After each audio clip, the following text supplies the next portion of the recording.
Good afternoon, everyone, and good morning or good evening to those that are watching back the recording and maybe in different time zones or watching at a different point. I'm Rachel Sanderson. I'm the Vice Principal for External Relations here at the University of Glasgow, and it is my enormous pleasure to warmly welcome you to today's event in our beautiful Bute Hall, which is jointly hosted by the University of Glasgow and Corn Ferry, which focuses on the importance of creating sustainability solutioneers, of cultivating a talent pipeline across sectors of graduates who possess the transferable skills and expertise to help address the single biggest challenge that humanity faces, climate change. And today's event brings together industry and University of Glasgow representatives to consider talent management and the sustainability agenda. And I would really like to take this opportunity to thank all of our speakers for their time, for their contemplations and for their provocations as we consider future industry needs and the curriculum development and graduate attributes necessary to meet today's and tomorrow's sustainability challenges and opportunities.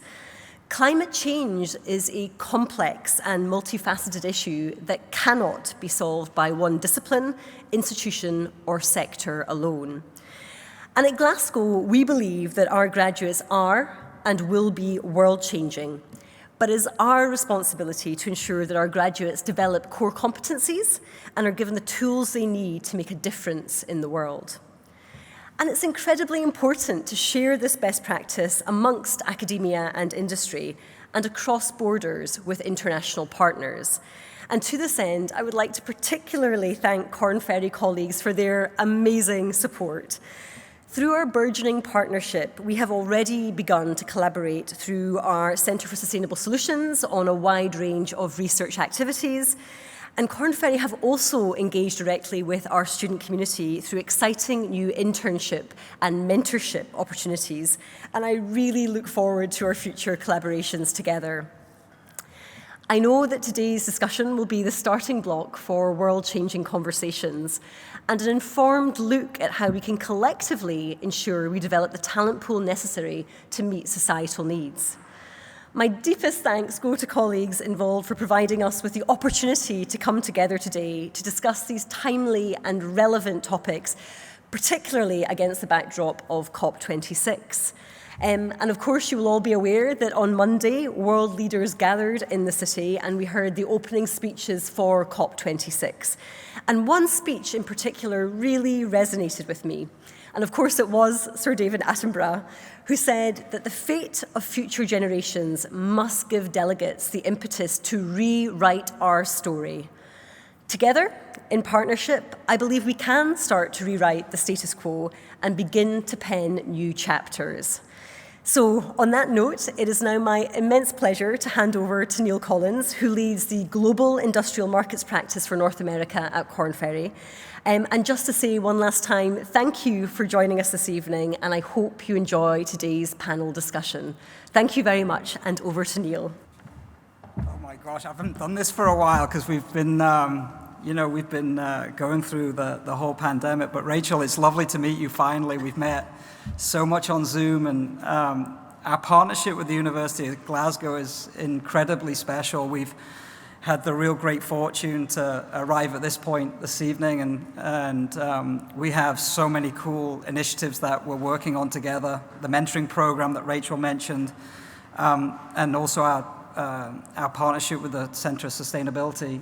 Corn Ferry's in the business of helping individuals and organizations and countries maximize their potential, and so I can't think of a better partnership and a better venue, frankly, and a better time to come together and have this panel discussion. We've got some terrific panel members today. A number of them are on our Corn Ferry team that have traveled in from far and wide, and so it's a real treat to be here.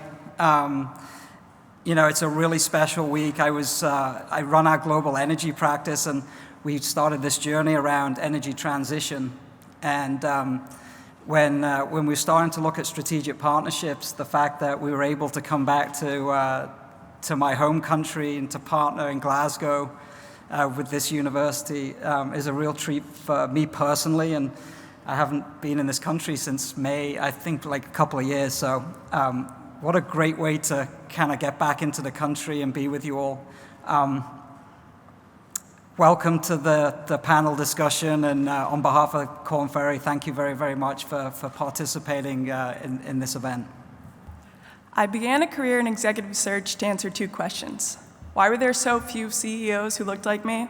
And what was preventing women of color, the barriers that were keeping them out of the boardroom? The research was indisputable. Diverse organizations outperformed their peers. But that revelation did not immediately translate to equity and diversity at the highest level. I quickly learned the major steps companies took to identify and recruit successful executives. But I also learned the importance of inclusive organizations, so companies can unleash individual potential and create an environment where talent can thrive. The calls for societal change demanding more diverse and inclusive organizations are in harmony with those demanding that businesses take the lead on combating the climate crisis. The companies that we rely on have the biggest footprint, the loudest voice, the biggest responsibility. We know that the issues of environmental sustainability and diversity and inclusion are interwoven. The people who live, work, and play in our most polluted environments are disproportionately communities of color. As companies make efforts to improve their environmental footprint, they need more representation, inclusion, and engagement from the communities they serve. The past couple of years, we've seen a dramatic increase in executive ESG hires, with many companies placing someone in this role for the first time or elevating it from a back office position. Companies need sustainability leaders who can design and implement concrete strategies that serve as a roadmap for their organization. I've observed a drastic difference in these ESG searches between clients who recognize the responsibility corporations play in climate change and want to make significant changes versus clients who are simply acting to satisfy mandates to publish sustainability reports, but don't want that to significantly alter their core operations. The candidates who are filling these roles are bright and passionate individuals who are committed to tackling the climate crisis at the corporate level.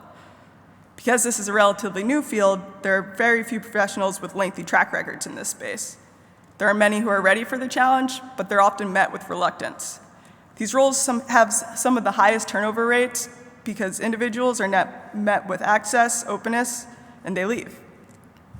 I'm inspired by the purpose-driven professionals I meet every day who are committed to driving change.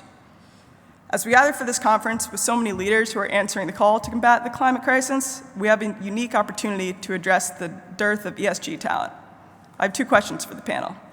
How do you promote a culture that is accepting of change and prepared for the challenges that these businesses must tackle? And how do you cultivate and develop ESG talent so that they may reach their potential? Thank you. Thank you, Jordan, and I think those are really important topics for us to cover, and we look forward to discussing that with our esteemed panel today. By way of introduction, my name is Alex Gashkai. I'm a senior client partner at Korn Ferry. I spend a lot of time working with the investor community, whether they're the private equity firms, the sovereign wealth funds, and other investors who are focused on infrastructure, energy transition, and sustainability. And so this is a topic that's very close to my heart and certainly my day-to-day work. We are joined by a panel that represents a blend of expertise in education, in local government, in corporate and executive search. This, we hope, provides you a really interesting blend of insight into how we're preparing ourselves for the workforce of the future to really be able to address sustainability as really the driving force of the future for us. Firstly, we'll begin at that end. We're joined by Maura Fishbacher-Smith, who herself completed her PhD here at University of Glasgow and has spent the last 18 years here as a lecturer and as part of the team really driving forward the curriculum of the organization. She's now the Vice President of Learning and Teaching at the university.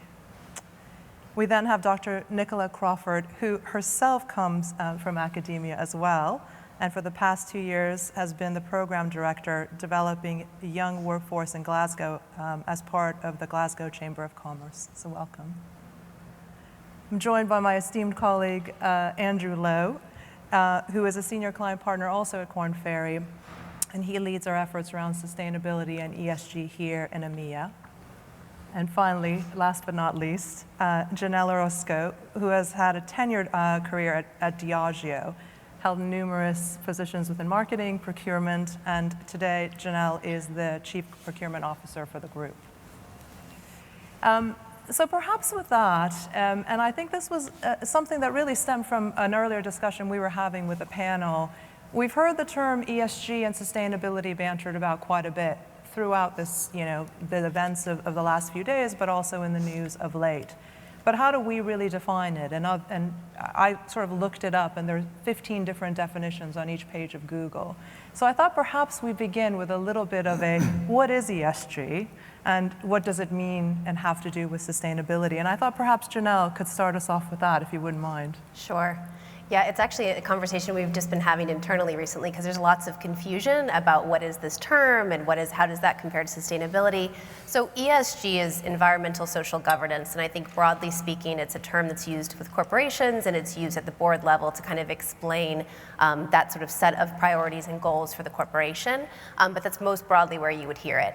So actually the sustainability element within that is part of the E, the environmental piece of it.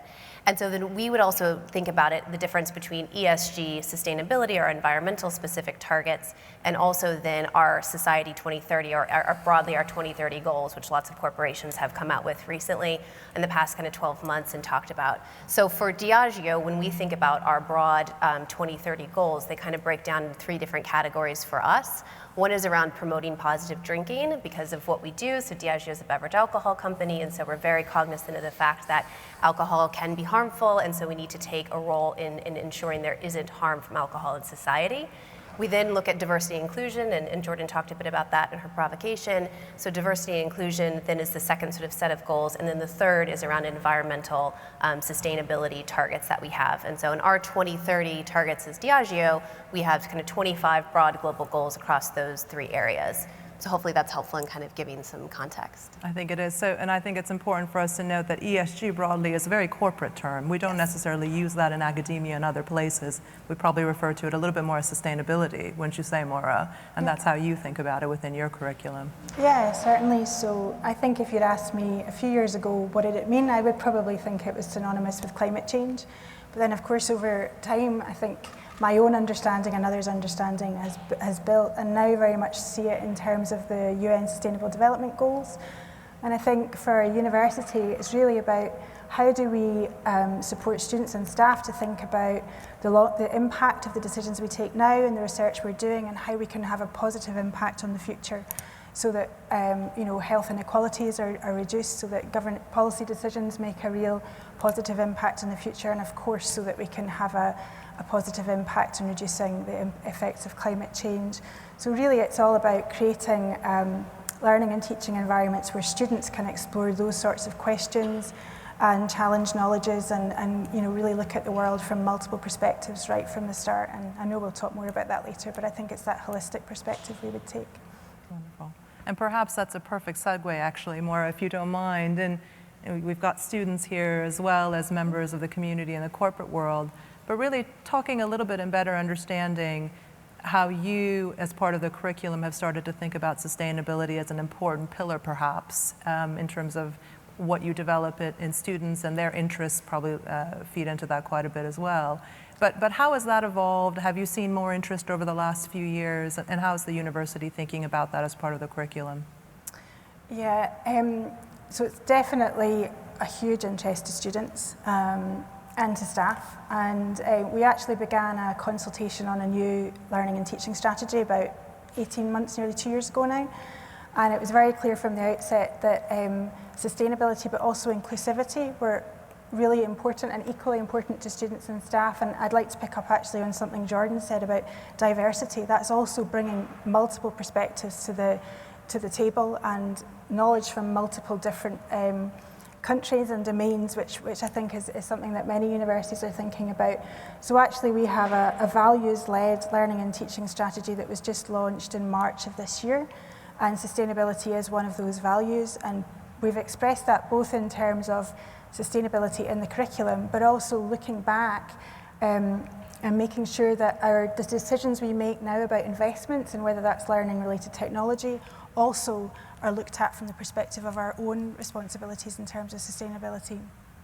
There's also work being done with Jamie Toney, who some of you may know and who's here, and the Sustainable Solutions Centre that Rachel mentioned, to say, well, how can we embed sustainability in the curriculum? And I think there are a number of ways we can do that, and I'm happy to talk as much or as little about the learning and teaching strategy as we would like, but that incorporates working with employers, it incorporates creating projects for students that bring different disciplines together to say, what are the challenges of the future and how do we bring economics students, engineering students, health students, life sciences students together to tackle these and understand them together and really think about the longer term effects of some of the choices that they make now. So that's the type of thing that we're trying to build in, and I think as we explore the role of employers, we can kind of see how we could do that more together. Some of our audience may not know much about the Centre for Sustainability. It'd be great if you wouldn't mind giving us just a minute on that. And okay, well, I'm possibly not going to do it the justice I could, and I'm tempted to invite Jamie on the stage. So really this was an initiative that grew up a couple of years ago, 3 years ago maybe, I'm losing track of time, a few years ago, with a real passion to bring together what we understand from research. We're a research-intensive university with such a lot of commitment to really making, to doing research that affects the future. I've said that a few times.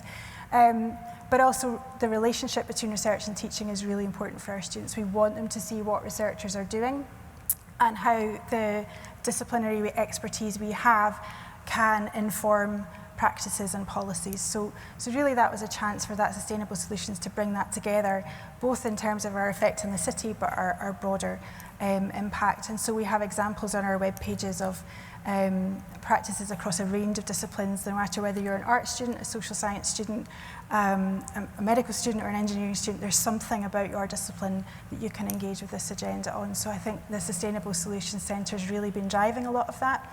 And actually I think also encouraging conversation amongst colleagues and students to say, what does this mean to us? Where do we begin and how do we develop a level of climate literacy that we can all enter into this conversation? So Jamie, I hope I've done your centre justice with my sort of 1 minute description. Anything to add, please feel free. Wonderful. Perhaps, Nicola, we could ask your reflections a bit on the role that you're playing with the council, obviously, what you're seeing in terms of the relationship you have with the university, the need for sustainability, the things that you're trying to push as well, that you think are important in the future of the development of the youth and their talent as well here in Glasgow. Yeah, so I'm working with the Glasgow Chamber of Commerce and working with the businesses across the city. I'm working with the sustainable business with their new and emerging roles, looking at them, their existing roles that have that increase in skills and knowledge they're looking for. And then there's a huge increase in the city of roles that we require more of to actually take this agenda forward. And from the business's perspective, there's a gap, and there's a huge gap of matching those young people into those roles. I suppose with the developing young workforce, we have brought industry straight into the schools in the city, and to take on board what the businesses were asking. We've actually matched up a business with every school in Glasgow that we've termed as a climate hero, and they're a sustainable, and it's a new role that people wouldn't understand, because that difference in language, like you were talking about there, of our young people are desperately wanting to do something to work in, to support the agenda, and it's looking for the roles that they would want. But businesses now, if you're looking for a role that doesn't really exist or they're just starting, the knowledge of a young person has to be built from school and then through into university. But what seems very much from the business perspective is the other things. I remember them talking about it when I was younger, when I was in education myself, the softer skills. They're now calling classes meta skills, and these really seem to be absolutely pertinent for businesses. The ability to change, to shift, to move, the ability to analyse data straight away, the ability to listen to other people's perspective, how do we measure that? How can a person get that across to an employer? And that's what we're looking at building with the employer's weight. I think the employer's weight into education has now never been so needed. And these other factors, apart from knowledge is absolutely critical. But over the pandemic, we were working with businesses looking for roles. We had people with knowledge that we put forwards and match with businesses. And sometimes the other skills that we're looking for weren't coming across from the young person, so I would urge that it's a thought process in our young people, and university as well, is everything that you're doing while you're studying, you do actually have the skills, and you're learning the skills that employers are looking for. It's articulating that and measuring that while you're in the education system. I think that's... What are you finding are the biggest challenges, especially when you're thinking about these new skill sets, some of them new and some of them not, as you said, some of it is just being able to analyze quickly and, a lot of the skills you've just talked about. But what do you find to be some of the challenges to be able to get the young people engaged in that and conversant in it? I think young people are showing a great ability in analysis and technology. It's coming back to the human world. It's coming back into that communication, collaboration, and maybe listening more to other people. That again, when I was a student myself, doing group work, why am I doing this? You've got to learn that skill and to be able to see other people's perspectives. I think that's coming across in interviews, and I'm hearing over the pandemic, just to put it in perspective, the Chamber actually set up a gateway to support businesses and young people leaving education in the pandemic because there was nowhere for them to go. And we found we had amazing amazing people from across the city, from many organisations, from this university as well. Brilliant skills. They found that articulation point of the other things that they had not, how they could articulate the other things apart from knowledge of what they've done. I see that as employers feeding back to us. That's a major problem. But when you dig deep and when you speak, they absolutely have those skills. I get that. I think that's a perfect segue as well to perhaps Janelle addressing a little bit on what you see the mix of skills within a corporate environment, specifically at Diageo, which make someone successful more broadly, but also as we think about sustainability going forward. Yeah, definitely. I think it's a lot of things that Nicola just said. I mean, there's one of my kind of favorite quotes in this space, I think it's Darwin, is, the animal, it's not the strongest animal that survives or the most intelligent, but the one that's most adaptable to change. And I think that is absolutely true in leadership as well. So it's about how do you continuously, the skills that we need today are very different than they were 5-10 years ago, and they're going to be different in the future as well. So continuously looking at resiliency and ability to change. But I also think in sustainability, but broadly speaking in kind of corporate environments, it is a lot about how you collaborate with others, how you listen to different perspectives, how you can, kind of connect the dots and find the way to take the actions to drive things forward. So I think it's all of these things that are very applicable to sustainability, and they are applicable to being successful, more broadly speaking, in kind of corporate. But then the first part of your question is more kind of what are the roles that we're kind of seeing, I think, come up. And I think this interesting part is that now there's actually sustainability touches every part of the organization. It's not a standalone kind of separate. There are definitely very specialist kind of technical roles within any organization around that are looking at the kind of climate change and really putting these practices in place. But it's not just those standalone roles. There's a role that finance has to play, and kind of the financial disclosures connected to kind of climate change and sustainability, and in building the business cases for the investments that corporations need to make in making these investments in sustainability. There's a role that marketing and brand people have to play in helping to market and convince the consumer to pay more for some of these products, or helping to bring the consumer along in the journey of why one thing is better than another when it comes to maybe packaging. There's a huge role that in procurement that we play in sustainability as we work with our kind of supplier partners and work on their carbon targets and reducing their carbon footprint. So there's actually so many different roles in the organization that play a role in sustainability. And so kind of going back to this collaboration and being able to really have those softer skills to influence others, to be able to find the right ways to kind of get those breakthroughs, I think that's what really makes successful sustainability leaders. Well, and as you think about what Diageo has done in order to address perhaps some of the lack of the talent where they need it, et cetera, what are they doing and what are you doing internally to develop that talent? Where is it coming from? So there's a little bit of an external and an internal component to it. Yeah, absolutely. I think, so we just actually added 11 new roles in kind of the procurement organizations. I have kind of 15 people in my team out of kind of 400 dedicated today to sustainability, targets and helping to meet our 2030 targets.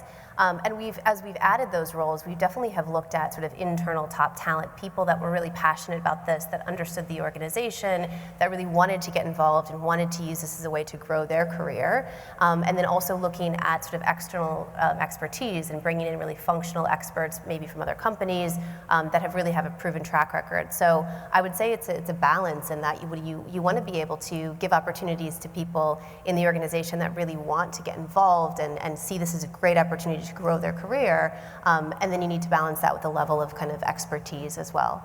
And I think that's probably true again across all the different functions that I mentioned. Those are just examples of the different parts of the organization that all have to play a role in sustainability. Got it. And if we were to, for the benefit of some of the students who are sitting in the room, if we were to look at those 15 individuals that you have on your team focused on sustainability, what are the actual jobs? What is it that they're doing? What skill sets do they bring in to bear to that? Yeah, so they're doing kind of a number of different things. A lot of what they're doing is kind of what we would consider traditional procurement type of skills. They're going and finding new suppliers that are out there that have really sustainable practices already. They're going and working with our suppliers to help them understand, their carbon footprint and where they can go about reducing it. They're staying active and understanding the technology that's out there in this space. So we buy a lot of glass bottles. That's a very energy intensive thing to make. So understanding what the technology is, how we can help to reduce that, how we can work kind of collaboratively across the organization, and how we can use partnerships, whether that's with other corporations, with the kind of industry groups, with governments, et cetera. So I think it's really kind of working in very collaborative roles. But there's also roles like data and analytics. So, how do we take all the sustainability data that's out there? How do we find it? How do we make sure it's accurate? How do we, use it to drive decision making? So there's a number of different things and roles that these people are playing that we may not have thought of when you think of sustainability. You might think that that's someone with a really deep level of scientific expertise, and absolutely we need those people as well. But actually within the whole organization, there's lots of different roles that are connected to sustainability. And I think I heard you say something earlier that in a few years' time, we won't think about people who are doing sustainability and everyone else. Everyone will be doing sustainability. It is just part of your job description. I think so. We've been talking a lot about how internally, we do have a chief sustainability officer. It happens to be my boss, but actually about how sort of every sort of head of market, every sort of regional president, every sort of senior leader really has to have that chief sustainability officer kind of title as well, and that everyone really has a significant role to play. I mean, Jordan and I think the earlier speakers were talking about, this is not anything that any one person or corporation or government can solve on our own. It has to be something that we do together, and there's just a role everybody has to play in it. Quite. Thank you for that. I think, Andrew, you probably have one of the broadest views about what's happening around sustainability, what the skill sets are that are needed and what are probably we're missing, because in your day-to-day life you've got to place these people into the roles, and I think they're hard to find. So would love to get your views a little bit about sort of the trends that you're seeing in the market around this. Sure. Well, I think to begin with, having listened to Moira and Nicola, I'll certainly be coming to Glasgow more often, trying to find top talent. It's a great endeavour that you have going here. But what a moment in history this is. We're tackling decarbonisation. The change curve needs to be convex, not concave, so there's significant time pressure. And so for me, what a moment to be entering the workplace. I look at my own kids and I'm sort of full of hope and optimism for them and what they can achieve. But I'm afraid when it comes to looking back in history and assessing our ability to change, the results and the statistics are not great. So according to the Cambridge Institute of Sustainability Leadership, post-World War II in industrial markets, there are more new companies than there are companies that have transformed. So leaders and businesses are faced with a multitude of different challenges, be it ingrained mindset, culture, legacy infrastructure, ways of working. We tried to define sustainability and ESG at the outset. It's a very broad church. Where do I start? What's material to me and my business, and how do I ensure future growth and resilience? The risks and the implications are widely distributed and often not felt immediately, and yet the reward is quite concentrated and often centered around vested interests. So there's a lot of reasons why change and transformation is difficult. And I think as we've established, the expectations on business in terms of their environmental and societal impact have never been greater. I mean, bluntly put, you're either part of the solution or you're part of the problem. And I think not every organization needs to try and become a Unilever, an IKEA, a Natura, but they do need to make a conscious choice where they will sit on that sustainability spectrum. And being a sustainable organization is very much about purpose and value. It's a reason for existing, it's a strategy, it is not a narrative, it's not a means of risk mitigation or compliance. And I would encourage you, as a quick footnote, to read Paul Polman's recent book, Net Positive, where his thesis and business case is actually the organizations that give more than they take will ultimately be the ones that thrive going forward. So what does that mean for talent and sustainability leadership? I mean, I think so much is asked of you. You're an innovator, you're a risk taker, you're an agitator for change, you're a mentor, you're a coach, you're translating the science, you're helping the business understand what that means for them.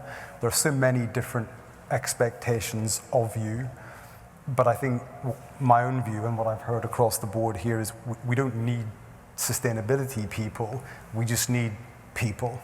So I think to Janelle's point, ultimately this is about the organization and individuals taking collective responsibility and running with it, rather than waiting to be told by an individual what to do, or worse, by a regulator how to change and evolve. Specifically on the people front, to answer your question, Alex, yeah, I think I'd break it down into maybe 3 archetypes. We would look for what we would call impatient optimists. So there is huge momentum today. Everyone can feel it here in Glasgow with all of the announcements being made on a daily basis. But it's a little bit like getting fit. It's not joining the gym that gets you there. It's all of the work that you do subsequently that really matters. So we need leaders who are resilient, who can show real grit, who are persistent, and who can, not be sidetracked by the odd defeat here and there, and can ultimately see it through the long arc of change that's required. So the impatient optimist, we like to see that in people. I think we also look for what we call possibilists.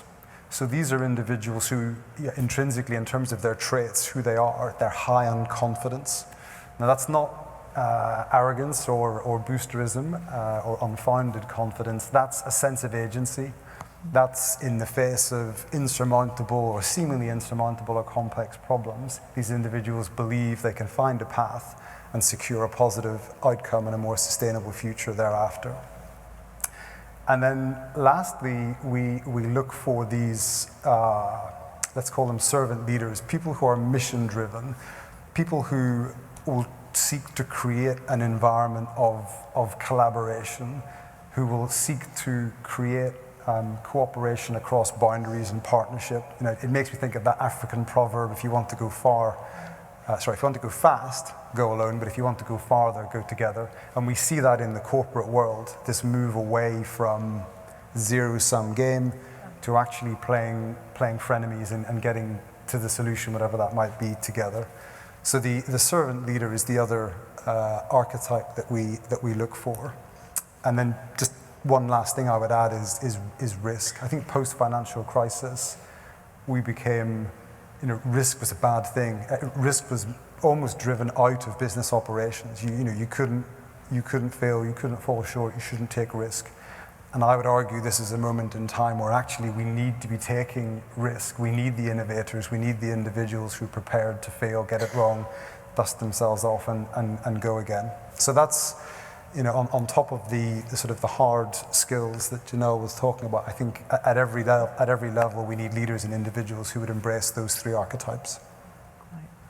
And Andrea, you brought up the last 2 points, I think, actually in conjunction, going back to our provocation a little bit about how do we bring diversity, but diversity defined in many ways, which is diversity of thought. And when you go back to the model that you defined, that the leaders in this field need to be resilient, need to some extent, go against the status quo in order to achieve what we need to for the future. Yeah. What are some of the environments that you've seen in terms of context where people have been able to succeed and places where they haven't? What makes for a successful breeding ground for these individuals and ability to move forward? Yeah, I mean, I think there's a couple of things come to mind. One sort of anecdote, one of the more successful chief sustainability officers I've ever come across described himself as the activist who still gets an invite to the Christmas party at the end of the year. So you are that individual who doesn't accept the status quo, who's asking the difficult questions, or who's perhaps saying what others are thinking but are sort of unafraid to. So I think there's that notion of constantly seeking to innovate, push boundaries, and move things forward. We would look for that. And then I think this notion of, to Janelle's point around, this isn't about doing good solely. You must meet the business where they're at, and ultimately you're creating the conditions for the business to be successful. So I think speaking the language of business, helping whatever part of the business it might be, R&D, innovation, supply chain, front office sales, helping those individuals take ownership rather than you seeking to always have the answer be right and instruct them what to do. Those are the two areas or the two sort of paradigms where I think you're setting yourself and the business up for success. Where I've seen it not go so well is either, people talk a lot about passion. That's a word that's used a lot when talking about sustainability, and that's a fine thing, but ultimately it needs to be backed up with a business case. Mm-hmm. If you speak to the hedge fund that invested or that took a stake in Exxon, they did it for sound business reasons. It wasn't about saving the planet. It was much more around the board of Exxon, in their view, did not have a strategy that would ensure the future success and survival of that business. So I think it's just those important differentiations between wanting to do good and making the case for good. Yeah, business perspective. I think it's interesting to reflect that everyone, and Janelle said this very poignantly, it isn't about a skill set that has to do with sustainability, but actually it's about resilience, it's about adaptability, and it's a lot about the softer skills, collaboration. I think I heard quite a bit from Nicola as well. Perhaps more we go back again to the curriculum and to the university setting and thinking about how do we help our students build those softer skills as well. Yeah, so that's a big part of our strategy. It has been for some time, but I think it's become more and more essential to what we're trying to do here. So in the strategy, there's a section on what we're calling student-centred active learning. For those of you not in education, that might sound really gobbledygook, but really it's about creating learning environments where students can collaborate with one another and with staff much more, and to create the kind of learning spaces where they can do that just as a normal part of how they learn and how they interact. And I think it's really encouraging hearing this conversation, because if we counted the number of times people had said collaboration and communication, they're at the top there. And I think students know that that's important and that they know they need to develop those skills, but it's also quite challenging for them because they have degree outcomes at the end of it and they have grades, and sometimes working in a group situation and having a group outcome, just like you've described it, Andrew, in our, for want of a better expression, real world setting, is quite challenging in an assessment situation. So that's an area that we have to really work quite hard on. But it also means we need to create learning environments, physical spaces for students to work in that way. And I think if you were to come and see some of the new spaces that we've created, they really do completely lend themselves to that type of activity. And even things like the lecturers, not necessarily at the front, they're in the middle, they're co-creating that knowledge together with the students. It allows staff to kind of have multidisciplinary teaching teams much more easily, which starts to address some of what we've talked about here with bringing different perspectives to problems and challenges. But I think the other important thing is students enjoy working together in non-formal settings. You know, what they do in a class is only part of their experience at university. So there are a whole range of project activities, group study spaces that really are a big part of this, you know, enabling them to work together. And we're hearing about lots of informal groups just building up as students want to study together in some of our new spaces. That really works for them. But also we have lots of student-led societies and clubs who play a big part in raising awareness of different agendas, who engage in competitions, often multidisciplinary competitions, and you know, making sure that we sponsor them and fund them and support those activities, I think, is a really important part too of creating a range of settings where students can try and sometimes fail something, because you know, you talked about that, Andrew. We don't always get everything right first time, and some of the solutions we develop won't be the right answer, but that's part of learning and that's part of innovation and part of design thinking. So all of that we're trying to build in more and more, and to give students the confidence that that's a natural part of their experience. But I won't pretend it's an easy thing for us to do in a situation where grades are important to students, and rightly so, and they're here to learn and develop and to be assessed. So it's a combination of the two, but I think certainly the things that we've been talking about are more and more prominent in what we're doing. Imagine. And when I reflect on my own education, thinking about university, very individualistic, it was all about grades. But interestingly enough, most of our business schools around the world have developed much more of a group-based approach to whether it's casework, et cetera, that you're doing, but it is about that collaboration. And it's a little bit about how do we bring that back into universities in a way that, I mean, I went to school 800 years ago, so maybe it has come on a long way from there, but a bit about that. Do I come in a wee second here? So I listening, it does happen. It's how we measure it. Are we measuring it? Are we valuing it? So employers are saying they want it, but then they want the degrees of, you know, so the students have to work towards those grades. How do we measure it? How do we allow that person to show an employer that yes, they have worked incredibly well on a team, yes, they have extracurricular work where they have solved problems, they've failed, they've created things. How do we measure that? How do we package that? And I think that's a huge issue that we have within education in general, in the school curriculum. The new curriculum for excellence, looks at that, and it wants to measure every part. And it's to some part done that, and some part not, because at the end of the day, young people still have to set their hires in this year and towards grades. So I think every education establishment is doing magnificent work, and they are using that, but how do we measure it? How do we show that? And if we're not measuring and showing it, how does a young person show that to their employer? Because that's what they're wanting. So that's probably something to... And can I maybe just on that, if that's okay, I think the partnership with employers is so helpful here, because you know, how much better to give students the chance to do assessments, projects where they're engaging with employers. It's a kind of work-related learning objective. They learn through that process, they learn through that assessment. And I think shifting the focus from always the end of course grade to what is it that you are learning through that process of that course and that project and that assessment. So it's not all about the grade, it's about the skills, it's about the knowledge, it's the understanding, that, but also the content of that project relates to a work situation. They then go and speak to an employer after graduation. Suddenly that's a natural thing to talk about. The piece of work they did with Corn Ferry or with Glasgow City Council, wherever it might be, that's suddenly a natural thing to discuss. It's applied learning, and we do lots of that. So please don't think we don't. We do an awful lot of that. I think what we're trying to say is we want to make it much more pervasive and much more connected to the content of the curriculum and to every type of assessment that we build into our courses. So it's there, it's just a question of doing more and more of it and helping students to articulate what they've achieved, I think. I think that's a really interesting point, right? It's about how do you help them articulate it and how do they see that as a skill that they've developed versus just a grade that they've got. That's a really important point.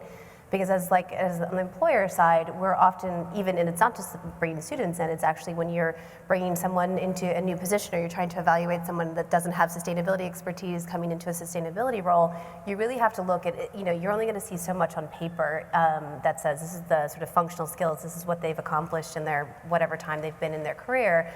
When they can translate the skills that they have, then you can really start to see how those skills are applicable to a different area where they may not have the background in sustainability, but they have skills that are going to be very applicable to the role. And I would say, I always kind of tell particularly students that come in and graduates that there's so much of what you do that is highly transferable. That's just about who you are. It's about your ability to problem solve. It's about your ability to communicate well. It's about your ability to collaborate.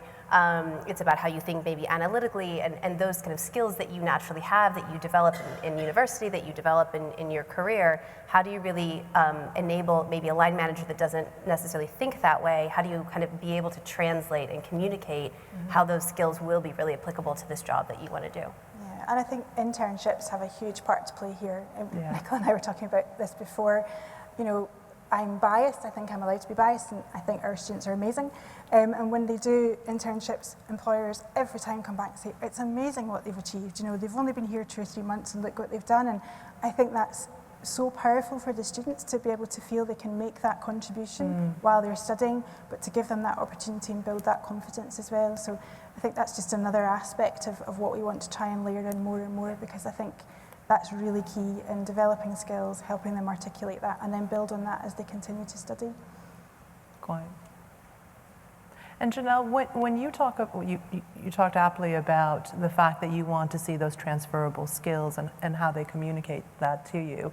Is it, if you're looking at a young person especially, is it that they've done quite a few internships that are quite different from each other to show their ability to adapt, et cetera? What is it that you look for in those initial discussions, especially from someone who is younger and perhaps less experienced? Yeah, I think I'm a huge fan of internships. I think they give you great real world experience. I did a number of them myself in university.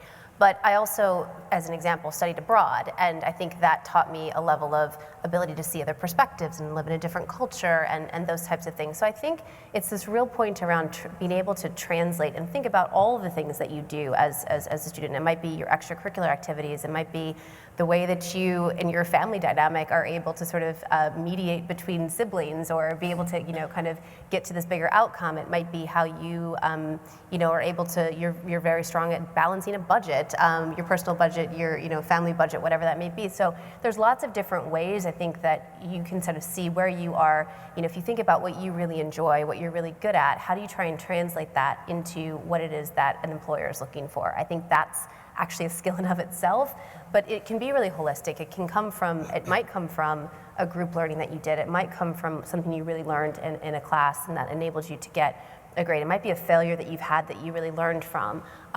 So I think it's really just thinking about holistically the experiences that you have had, and to try to be, as self-aware as you can be of what you have accomplished and the skills that you have and you bring, but also being able to kind of go in and say, yes, I know there's a gap in the skills that I don't have, and that's what I'm really hoping to get out of this experience, this role, this job that you perhaps interviewed for. So I think just thinking about it really holistically, but being able to translate those experiences into the skills that you've gained. Great, thank you. Perhaps stepping back for a moment to, again, our provocation, I want to make sure we cover off all of the points that came up during that. You've set us a good challenge, Jordan. Thank you. Andrew, perhaps we can talk a little bit, as you have oversight of a lot of different companies that you've seen and how they go about that. This question of diversity, and again, I mean diversity with a capital D, in the sense that it's diversity of thought, it's diversity of backgrounds, et cetera. One of the biggest challenges that we continue to face is, for the sustainable future that we all need, we must have diverse organizations, otherwise we will not succeed. But it isn't just about finding those individuals and having the skill sets to begin, but it is about retention and development of those individuals. So what have you seen as some best practices, or actually perhaps practices that haven't been very good that we can learn from? I totally agree. I often think that the better question for a company to ask is, what are we doing around our future leaders rather than what we need here and now. And I think particularly in the field of sustainability, because it's not been in huge focus or demand for a sustained period of time, there aren't really many external solutions. So you do have to look internally. And there I think it's everything from embracing the volunteers and the individuals who are doing this as a side desk hustle. I know of 1 or 2 sustainability leaders who've proved themselves sort of in the short term remarkably unpopular by sending out an email to the organization saying, hey, if anyone's interested, let me know. And they're sort of inundated, much to the chagrin of other leaders within the business. So I think there is that ability to embrace potential some degree of experience and expertise, but actually the volunteer rather than the pressed person, so to speak. I think offering stretch assignments. So I think a lot of the conversations have evolved around measurement of the here and now, and what if I don't convey, and what if I fall short. And it sort of comes back to my own view around this notion of risk. I think businesses do need to take more risk with people and sort of be there with them, put them in shoes that are 2 sizes too big, but let them grow into them rather than letting people fail. So I think it's that. And then I think education, there's a lot of people, a lot of organizations, a lot of individuals who are reskilling, repurposing, going on self-education, formal education, whatever it might be. And I think that we've seen a lot of organizations announce public cooperation with the likes of the WWF in that regard. So I think education alongside stretch assignments, taking risk, and embracing those who are putting their hands up and saying, I'd like to do more in this space. And Janelle, how have you seen it addressed at Diageo? What do you think we're doing well? Where are the areas you think they need to continue to work on? I mean, I think retaining sustainability talent is probably a very similar theme to just retaining good talent in an organization, right? And I think fundamentally a lot of this comes down to people want to come to work and feel valued. People, for what they do, I think they want to be able to be in a culture and an environment where they, can do great work, but they can also enjoy themselves and they find an environment that works for them.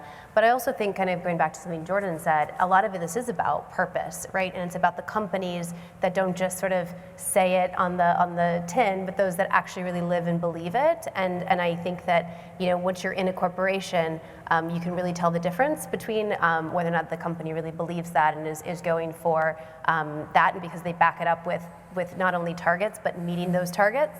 They back it up with putting their money where their mouth is and investing in paying for things that are going to be more sustainable and maybe being unpopular in certain conversations and certain decisions.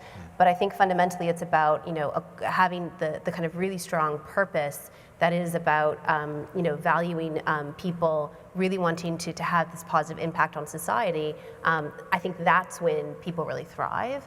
And I think there is a big difference between setting a target and then, again, backing it up with actions and facilitating decisions that need to be taken to enable us to get to those stretching targets that we've set for ourselves. So I think that's a huge part of retention. And then, of course, there's the things like making sure that people, do feel valued, that they're living within, that they have great line managers, that they feel like they can do those stretch assignments and have the flexibility to take that sort of next thing that they might be interested in and be able to still do that in the context of their day job.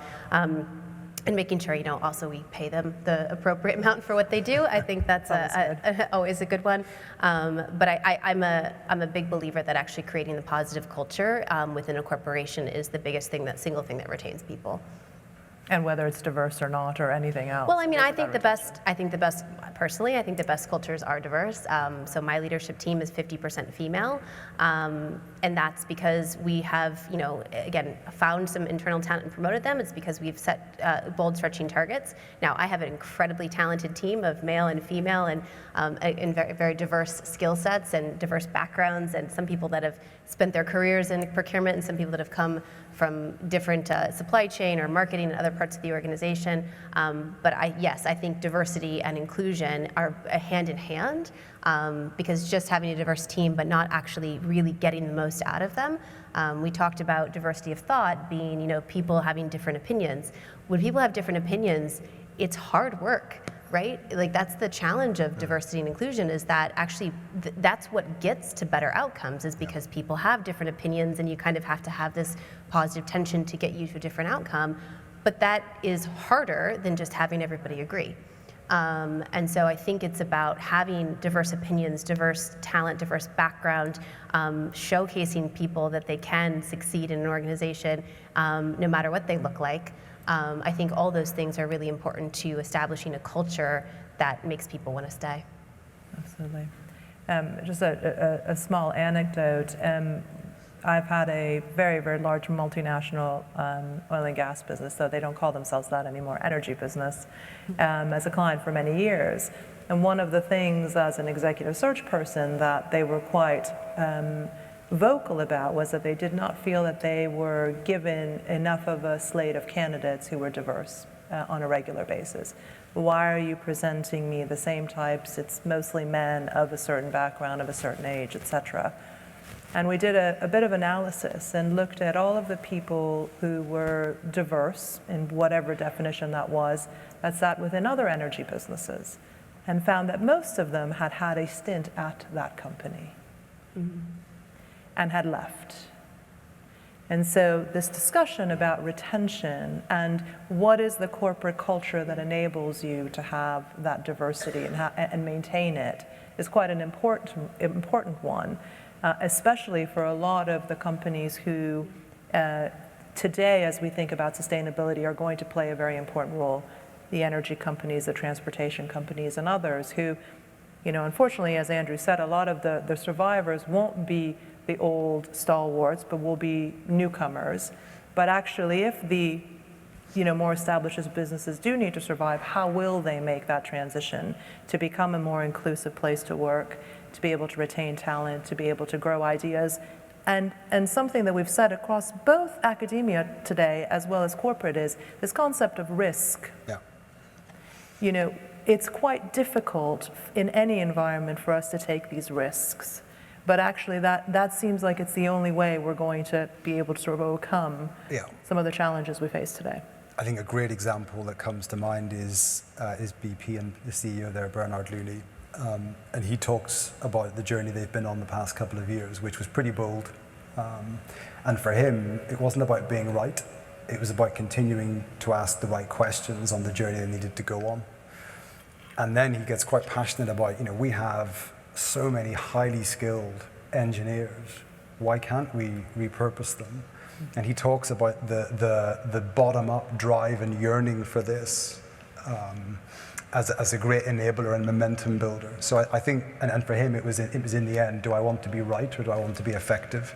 And so to your question around how do we generate diversity of thought, it's exactly that. Don't come in needing to have the answer or be right. Come in intent on asking all of the right questions, and amongst that group, you'll probably make some progress. Wonderful. Well, perhaps with that, unless there's anything anyone else wants to add, we'd love to open it up to any questions or comments that the audience may have. Please feel free.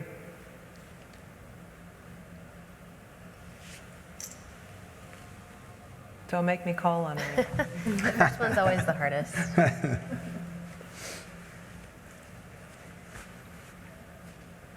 There's someone at the back.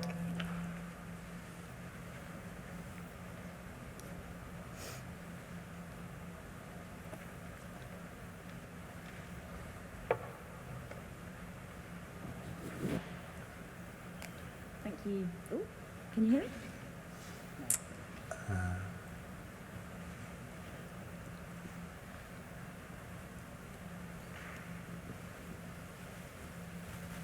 Hello. Is that okay?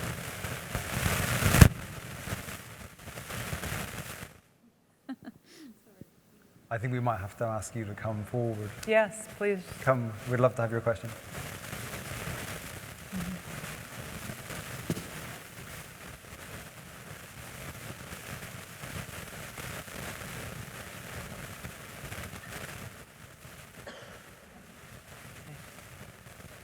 Now, this is going to discourage any other questions, I have a feeling.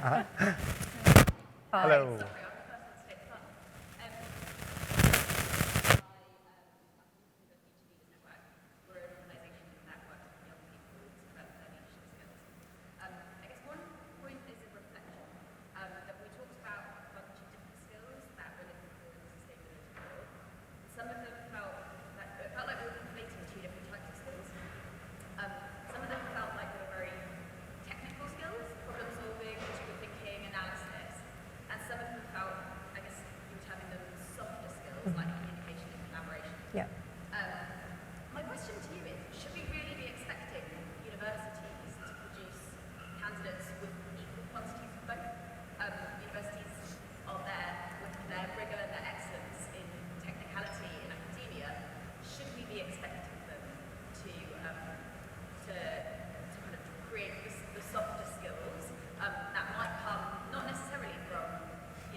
Yeah. Doesn't necessarily produce leadership. So that's I guess my first question.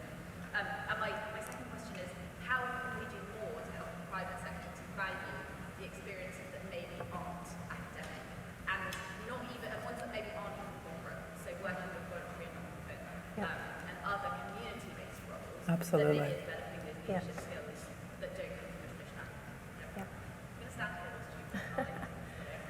for this. Thank you. I'm happy to start. I mean, Please, and, Janelle. I think it's a fair point that it is maybe difficult for a university to teach both the kind of technical skills and the soft skills. But I will say those universities that can will have a leg up, because those students will come out and I think be more prepared for this real world of corporate, because those skills are really needed. And I would argue not even in big corporations, I would say really kind of probably in any job. And so I think, you know, it's a matter of probably how you choose which courses that you take at university, which university you go to, but also how you supplement that with some of the other things that we talked about that might develop those soft skills in a slightly different way. And I think then to your second point and your second question, I think that you know, when we it's the reality of it is this comes down to having open-minded leaders in corporations that can view things like that, right? The easy way, especially when you're looking at like algorithms looking at someone's resume, you're going to kick out the ones that don't have the words that are supposed to be the words that fit the job description, right? But when you can get in front of, I think, more progressive leaders, and I have hope that we're going to see more and more of this in corporations and hiring practices, you know, you can start to say, oh, actually having a diverse background and having a background that maybe isn't, I've worked at 3 similar corporations in the past and done exactly the same job there, and that's why I'm most skilled for this job.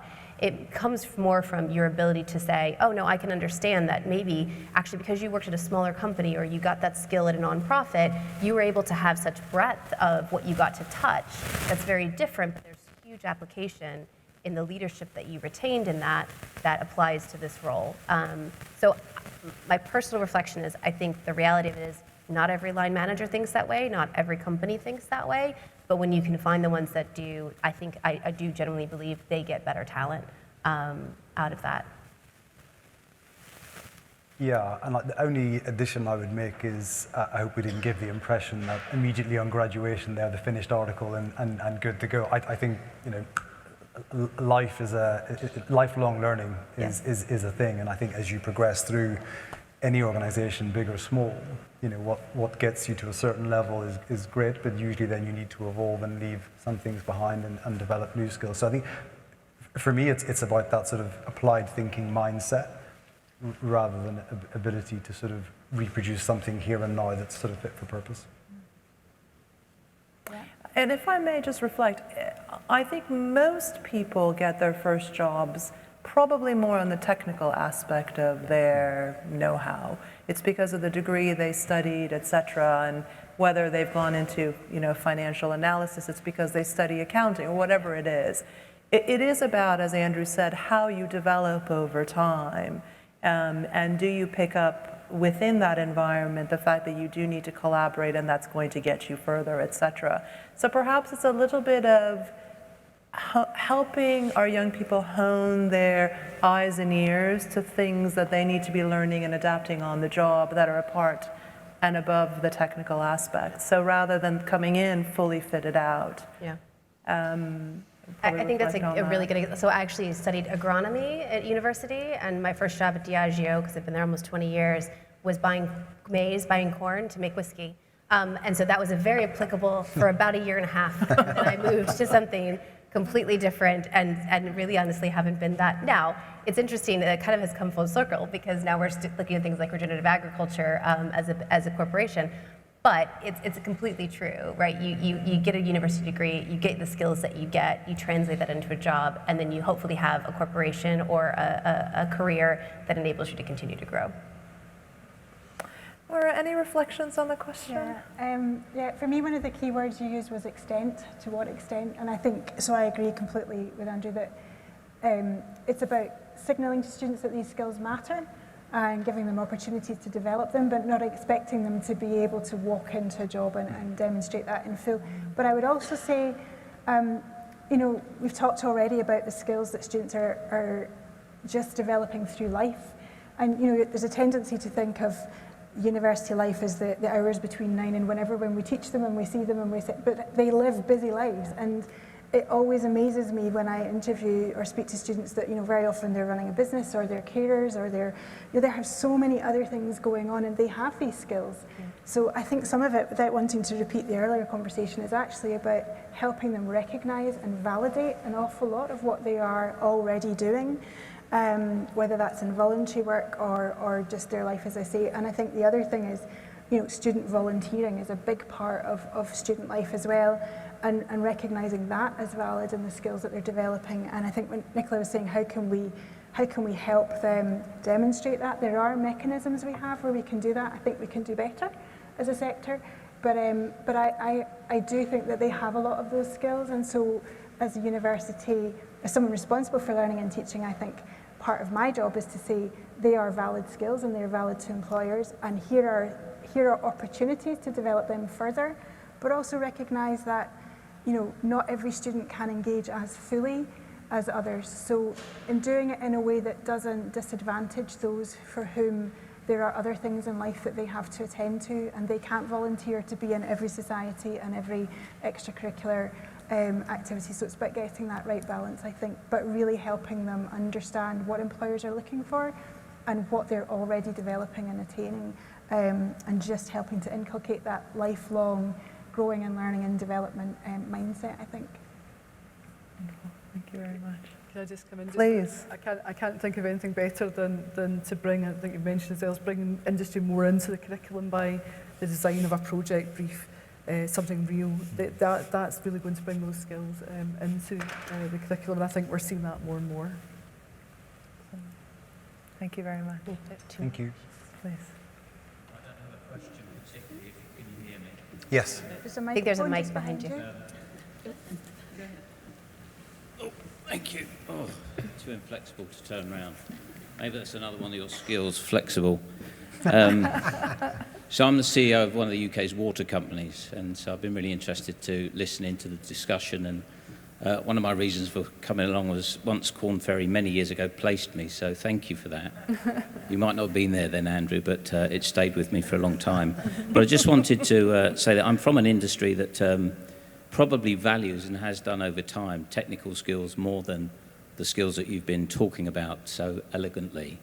And they're the skills that I value, and they're the skills that we do have to value hugely within our sector and our organisation if we're going to change and transform on all fronts, whether it's sustainability or indeed anything else. So you're absolutely right in reinforcing their importance.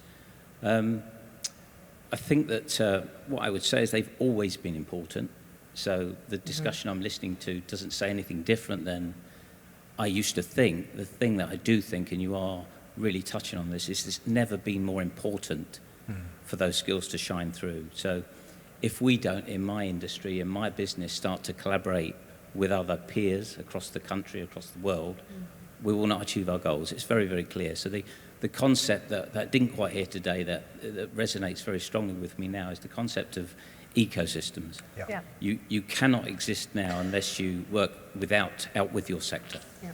So water cannot succeed without understanding agriculture, without understanding energy. Yeah. So there is some sense of knowledge that is required in order to understand that and to compete in that world. But actually the ability to open doors, have discussions, to be curious, to show compassion, to lead and all of that, they are the things that I look for. Yeah. So I'm within an organisation now where we typically recruit for those technical skills, and being a non-university educated, product of a council estate myself, I'm butting against that really hard, and I find it very difficult. Yeah. So it's not just the sort of recruitment agencies, the universities, within the companies, our HR partners, we've got to fundamentally think differently. Yep. And with what I've read over the last few days about the mass resignation moment that we're experiencing, where people are leaving jobs more so than ever before, it's important that we don't go looking for the one technical expert. We go looking for the person. Yeah. And that's what we need. We need the person that's going to be part of, challenge for, and drive towards the future with other people. Yeah, I love that. That's what we need. Yeah. Completely. The word ecosystem makes it. So about this time last year, one of the big questions was, so COVID, is that going to accelerate the sustainability agenda, or will it completely sideline it and we're all just going to focus on survival, crisis mode? And hindsight's a wonderful thing, but here we sit now and think, well, what a ridiculous question, because what COVID did, and whilst there are many ills and unfortunate sides to it, it showed the complete interconnectedness and interdependency of the business, the world of business, the world of finance, nature of the planet that we live on. So I think we as sort of humanity, but as business leaders, had a crash course in sort of breaking down that siloed thinking of, well, that doesn't affect me, to actually, yes, it does. So I love the use of the word ecosystem, and I think we need to ensure that that remains and we build on that going forward. Yeah, thank you. It was a tough time, wasn't it? It was a formative part of my education the last 18 months for sure. Haven't learned so much in a long time. Thank you. I think probably one of the benefits, the side effects of what COVID did is also showed what happens when we galvanize as a planet, and that we can move and shake things up in a way that we probably were naysayers about before that. So if we can do that for COVID, why can't we do that for sustainability and what we need to do for the planet? Yep. Please. Same area of the room. Thank you for such an insightful conversation, and I think, again, just reflecting, I come from the US and work for a global consulting company that helps many Fortune 100 companies on their sort of sustainability journey. So we're seeing a lot of the trends that you're talking about from a different vantage point. So I wanted to ask you two questions. One, you spoke earlier, I think, Janelle, you mentioned this notion of integration and how sustainability for your organization is actually touching so many different vantage points, from procurement to marketing to business strategy, and again, some of the more the companies that really move the needle from my perspective, and the ones that I've worked with, are able to set that tone from the top. So IKEA, for example, each one of their regional leaders has the title of a CEO and Chief Sustainability Officer, which really sets the tone, but not everybody is there. So would love your perspective on how to instill this culture of integration, both from Korn Ferry's standpoint, but also from industry. And to academia, I'm just curious, I guess the 4-year degree is here to stay, but so many of the people that we recruit come back to school mid-career to develop those critical skills and sustainability, issues that were here to stay. So curious how you see the evolution of learning over the next decade, and if there'll be more continued education type programs shortening the 4-year degree, or vice versa. Just curious your thoughts. So I'm happy to start. I think part of our reflection, and we've actually just actively been looking at this in the last few months, is, right, we set these really ambitious goals, and it was very exciting to set these ambitious goals because we really wanted to make sure that we were going to be leading and that they felt really hard and that we didn't know how to do them, right? And then you go, okay, we've set them, that's great, but now it's 2021, there's only 9 years left, and now we have to actually figure out how we're going to deliver them. And so I think there's then this reflection that you have to start moving from ambition and idea to action and delivery. And when you start to make that shift as a business and say, no, it's about what decisions we're making and what actions that we have to take, then you really need the whole organization to be on the same page and to really kind of come behind it. And then at the same time, I'm a big proponent of you perform to what you measure, right? So this point around chief sustainability officers, every regional president or GM has that title. Well, we have to enable them with data. We have to enable them with understanding what the targets are. We can't see this as like someone else's problem, right? So we kind of looked at this, I think, historically as sort of the supply chain. Oh, the supply chain's going to go fix water, and the supply chain's going to go fix packaging, and the supply chain's going to go fix the carbon problem. But you go, no, the supply chain is an outcome of decisions that are made by the brand, by marketing, by commercial teams, by lots of different parts of the organization. So we actually all have to work together to enable us to deliver against these goals. So I think getting everyone to understand a commonality of what we're trying to go after, having really clear targets and using data to help drive decision making, and then getting, moving more from a kind of theoretically ambitious ideas to real clear action plans. And that's when you start to break it down into practicalities to say, what are the areas that we have to focus on, and what do we need to do this year, in the next 5 years, in the next 8 years, in the next 10 years to get us to that. And I think that's what we've been going through, particularly in the last 6 months. And I imagine every corporation that set 2030 targets, if they haven't started to go through it, will be going through it in the next 12 months. Yeah, and that's a great question, and there's no short answer, and there probably isn't a complete answer that I could give or anyone could give. But I talked a lot about risk. I'm also going to talk about time frame. And so I'm going to relate that to mindset. And what we need is organizations and individuals who will break away from the traditional habits and short-term decision-making and thinking to actually decisions that will benefit in the medium to long term. And that's, if you think about particularly publicly listed life, that's almost an anathema. And if you think about financial services, again, that's a completely different paradigm to the world they've grown up in. And Nicola, you mentioned Sir David Attenborough. For me, I think the Queen really hit on something when she talked about the difference between a politician and a statesman. You know, a politician makes a decision for the here and now, and a statesman makes decisions that will benefit generations to come. So I think alongside risk, I think time frame and decision making is one of the key areas of successful implementation. Okay, so the 4-year degree question. I hope we can continue with the 4-year degree, and for a number of reasons. A lot of students, when they start university, many of them are 17, 18 years old, don't know what they want to do, and actually what we give them, certainly in the kind of traditional Scottish degree structure, is 2 years to really explore a range of disciplines that actually I think are really important in the context of the conversation we've been having. Mm-hmm. That breadth of understanding, studying politics alongside geography, alongside economics or history of art, that allows them to start to see different perspectives on the world and to really begin to formulate their areas of expertise and how they want to develop in the subsequent years. So I actually think that there's real merit in that. What I think we need to do is to really make sure that they're not just parallel disciplines, but we start to build much more that's interdisciplinary and help them make those connections better than perhaps we sometimes do. So that a joint honours is a real joint honours, a real interconnection between two parts and not just two components studied in parallel.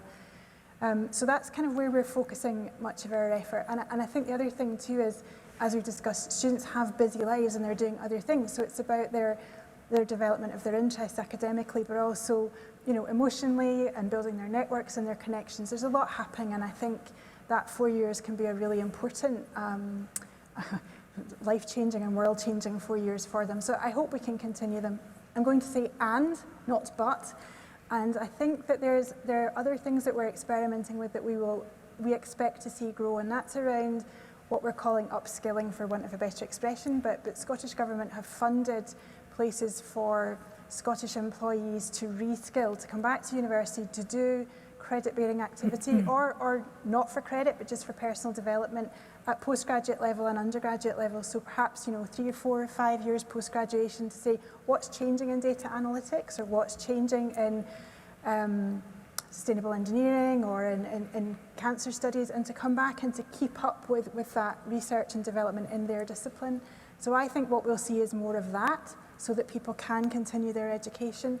Some of that will lead to pathways for postgraduate studies, some of it won't. It's just about keeping that professional development up. So we are doing that, and I think we're all, as a sector, expecting that there will be more of that type of study. And I think, reflecting on the last year and a half, that many of us had engaged in online learning anyway, but actually I think it's opened up more possibilities for people to engage online or in a kind of combination of online and on-campus post-graduation professional development. So I'm going to say hopefully the 4-year degree plus these other opportunities that extend over people's careers.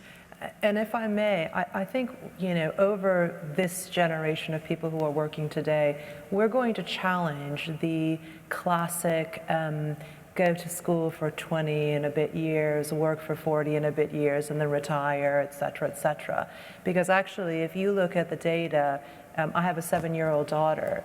The likelihood is that the median age for her, life is about 104. So how does that change our perspective about how long we might work, the different kinds of work we may have, phases of our lives where we're more intense and less intense and take on different things? And therefore, I'm just going to throw it out there, but what if most of us are going to be working, into our 80s? What does that mean about retooling? And maybe it's not even just a few years after our post-grad, but maybe it's many of us in our 50s and 60s are going to go back and get retrained. And actually on a lot of the topics that even today we can't imagine, but it's a lot of the topics around sustainability and the technical aspects of it that we'll need in the future, whatever else it might be. But I think we need to start breaking down our vision of what a classic career looks like, and how long we're going to be additive to the society. Yeah. And there's a great book, if you haven't read, it's called The 100-Year Life, by Cal Newport. I'd highly recommend, especially to our young people, to read it, because it does sort of reset a little bit how we're thinking about our careers. I could just come in with sorry. Just personally, I did one of your micro-credential courses, magnificent. I think that curiosity to instill that into our young people, that constant learning, which we talk about, but real curiosity doesn't need to be big, long, once you're back into work, long, more qualifications. I think we see that a lot through the chamber. We offer many industry sort of training courses, short, sharp, certificated, not certificated skills, just to learn, just to be that curious and having that ability to keep yourself on track. And I think for myself it was more the sustainability we had to be having a look at through yourselves. Things change very quickly, and I think the pandemic put us all into a different situation where we had to bring ourselves up to speed. Your whole teams had to be brought up to speed into digital, understanding digital data, analysis of data, getting us ready, I guess, for this next stage of the journey. So post education of the degree and back into the workforce, and if we're working till 80, then we're going to have to learn, because things change. Maybe not 100, I don't fancy that, to be honest, but I'm hoping not. We have to learn, and things when our young are coming into my organisation, they're upskilling me. I'm learning from them as much as I'm mentoring. It's a collaboration with the different skills. Thank you. Sorry. Just mindful of time, we probably have time for one more question if there's anything else. No, I think. All right, well, on that note, thank you to our fantastic panel for great discussion today, and for the great audience. I hope this was useful, insightful for you all as well, and look forward to engaging with you in further discussions. So thank you very much.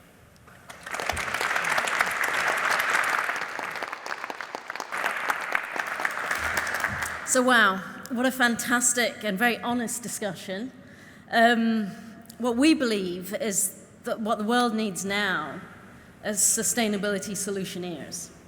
So we want to thank you all for coming and attending today, and for those of you watching, we really need you to be sustainability solutioneers, because to effectively lead the change we need and to really engender a culture of collaboration, we need great partners. One of our attendees talked about an ecosystem. You need great partners. So really, on behalf of our global team, we want to say thank you to the University of Glasgow for supporting this event. And it really takes a team, we know that. It's a lot of effort that goes into it. And to our esteemed panelists for their thoughtful preparation and their participation. I want to just kind of call on a couple of things today, and I want to kind of circle back on the provocation that Jordan presented in the first place. I am so sick of people calling it soft skills. These are not soft skills. Within Korn Ferry, the technical skills are table stakes. What we need are, and we actually put this forward in Korn Ferry as a real focal point, as radically human leaders. And really, as you saw through the pandemic, and the leaders who have prevailed are those who are really human. And their skills are not soft. Those are important skills, and they're radically human skills. And that's what will lead us to be the solutioneers that we need. I also want to say, and I have to, I'm also biased in terms of University of Glasgow students. We've taken on tremendous interns this summer. We will again take on 5 this month, because we're recognizing the immediate impact and benefit they're providing. And it is as part of their school year. So we're going through the minimum, we're not going to give them more hours, but we are working in collaboration with them. And their impact is so powerful, it's inspirational. And what it enables us to do is support, because we also need to do that. We need to support and demonstrate, okay, these are the skills that you need, this is what we need, and together, drive that forward. But no, we're totally biased. And we're also, through Jamie Toney, so, thank you so much, Jamie, we have 18 mentors and reverse mentoring students, and many of them are here today, that we're incredibly excited about. Now, these are graduate students, so they're coming with probably higher table stakes than even probably some of us who have been in the workplace for kind of 10, 20 plus years. So again, we want to provide insights and support from a career development perspective, but we want and we need to become sustainability solutioneers. So we continually need to improve our skill set. So I want to end with thank you very much. Really appreciate your time and attendance today. And we appreciate University of Glasgow. Thank you.